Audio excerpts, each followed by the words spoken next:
আমাদের প্রত্যেকেরই একটা ইচ্ছা থাকে নিজেদের নামে একটা ভিজিটিং কার্ড তৈরি হোক। যদি আমরা কাউকে একটা ভিজিটিং কার্ড তৈরি করতে দিই তাহলে তাকে কিছু টাকা গুনতে হয় এবং টাকা দেওয়ার পর সেই ভিজিটিং কার্ডটি আমাদের পছন্দ হবে কিনা সেটাও কিন্তু আমরা জানি না। তো আজকের ভিডিওতে আমি দেখাবো এআই এর মাধ্যমে মোবাইল দিয়ে কিভাবে একটা প্রফেশনাল ভিজিটিং কার্ড আপনারা তৈরি করবেন মাত্র 1 মিনিটে। তো সেক্ষেত্রে অবশ্যই পুরো ভিডিওটা দেখবেন এবং আমার চ্যানেল নতুন হয়ে থাকলে অবশ্যই চ্যানেলটাকে সাবস্ক্রাইব করে রাখবেন। তো মাত্র 1 মিনিটে প্রফেশনাল ভিজিটিং কার্ড তৈরি করার জন্য আমরা সরাসরি চলে যাব আমাদের মোবাইলের ক্রোম ব্রাউজারে। এখানে সার্চ অপশনে আমরা সার্চ দিব ক্যানভা লিখে। আপনারা বানানটা একটু ভালোভাবে দেখে নিতে পারেন। তো সার্চ দেওয়ার পর এখানে যে প্রথমে যে লিঙ্কটা আসবে সেই লিঙ্কটার উপর আমরা ক্লিক দেব। উপরে কোনায় যে দেখুন এখানে সার্চ অপশনটা আছে, এই সার্চ অপশনে ক্লিক দিয়ে আপনি লিখবেন ভিজিটিং কার্ড। তো আমি ভিজিটিং কার্ড লিখে দিলাম। তো লিখে দেওয়ার পর এখানে সার্চ অপশনে সার্চ দেওয়ার সাথে সাথে এখানে অসংখ্য ভিজিটিং কার্ড কিন্তু এসে যাবে। তো এখান থেকে আমাদের পছন্দ অনুযায়ী কোন ভিজিটিং কার্ডটা আমরা ব্যবহার করব সেটা বাছাই করতে হবে। তো আমি একটা ছবি সহ ভিজিটিং কার্ড বাছাই করব।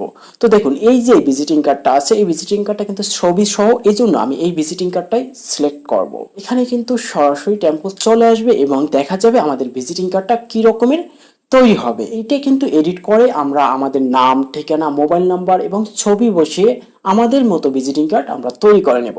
সেক্ষেত্রে এখানে যে প্রথমে নামটা আছে এই নামটা আমরা এডিট করব। তো নামের উপরে ক্লিক দিয়ে দেব। ক্লিক দিয়ে আমার নামটা আমি লিখে দেব। তো আপনারা আপনাদের নাম লিখে দেবেন, কোনো সমস্যা নাই।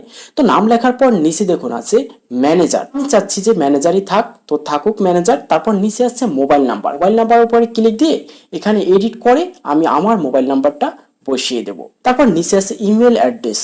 ইমেল অ্যাড্রেসটার উপরে ক্লিক দেব। ক্লিক দিয়ে এটাও চেঞ্জ করে একদম আমি আমার ইমেলটা এখানে বসিয়ে দেব। নিচে দেখুন আছে ঠিকানা। একইভাবে ঠিকানার উপরে ক্লিক দেব। ক্লিক দিয়ে আমার যে ঠিকানাটা সেটা আমি লিখে দেব। এভাবে যদি আপনারা আরো তথ্য দিতে চান তাহলে আপনারা এখানে দিতে পারেন। এখন কিন্তু ভিজিটিং কার্ডের নাম, ঠিকানা সবকিছু আমরা যোগ করে ফেলছি।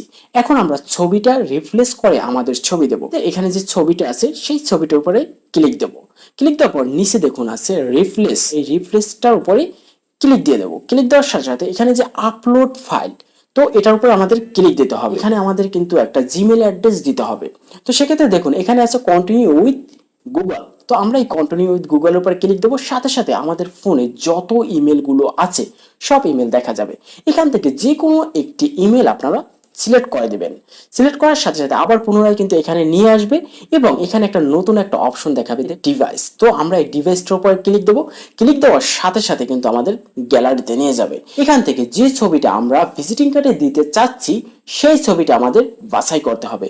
তো গ্যালারি থেকে এখান থেকে আমি আমার একটা ছবি বাছাই করে নিলাম, তারপর ডান করে দিলাম। সাথে সাথে কিন্তু এখানে আপলোড হয়ে যাবে। তো আপলোড হওয়ার পরে আমি এই ছবিটার উপরে ক্লিক দেবো। তো ক্লিক দেওয়ার সাথে সাথে এই ছবিটা কিন্তু আমার এই কার্ডের উপরে এসে গেছে। এখন এই ছবিটাকে আমরা সঠিক স্থানে বসাবো। সেক্ষেত্রে ছবিটার উপরে ক্লিক দেব। ক্লিক দিয়ে এখান থেকে আমরা একটু নিচে নামিয়ে দেব। তো নিচে দেখুন আছে ক্রপ অপশন। আপনারা চাইলে ছবিটাকে ছোট বড় করে নিতে পারেন। এখানে আপনার যে রকমের ছবিটা বসালে ভালো হয় সেই রকমের ম্যানুয়াল ভাবে আপনারা বসিয়ে নিতে পারেন। তো আমি এখানে আমার ছবিটা আমার মন মতো পজিশনে বসিয়ে নিলাম। এখন কিন্তু আমার যে ভিজিটিং কার্ডটা আছে সেই কার্ডটা কিন্তু সম্পূর্ণ এডিট করা শেষ। তো সেক্ষেত্রে এই ভিজিটিং কার্ডটা সেভ করার জন্য উপরে যে সেভ বাটনটা আছে আমরা এটার উপরে ক্লিক দেবো।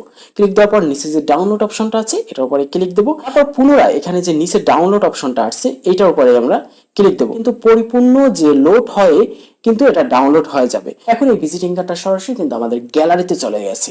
তো এখন আমরা সরাসরি গ্যালারিতে চলে যাব। গ্যালারিতে গিয়ে দেখুন এই যে ভিজিটিং কার্ডটা, এই ভিজিটিং কার্ড কিন্তু তৈরি করা শেষ। তো আপনারা চাইলে এখন ঘরে বসে মোবাইলের মাধ্যমে এরকমের প্রফেশনাল ভাবে ভিজিটিং কার্ড তৈরি করতে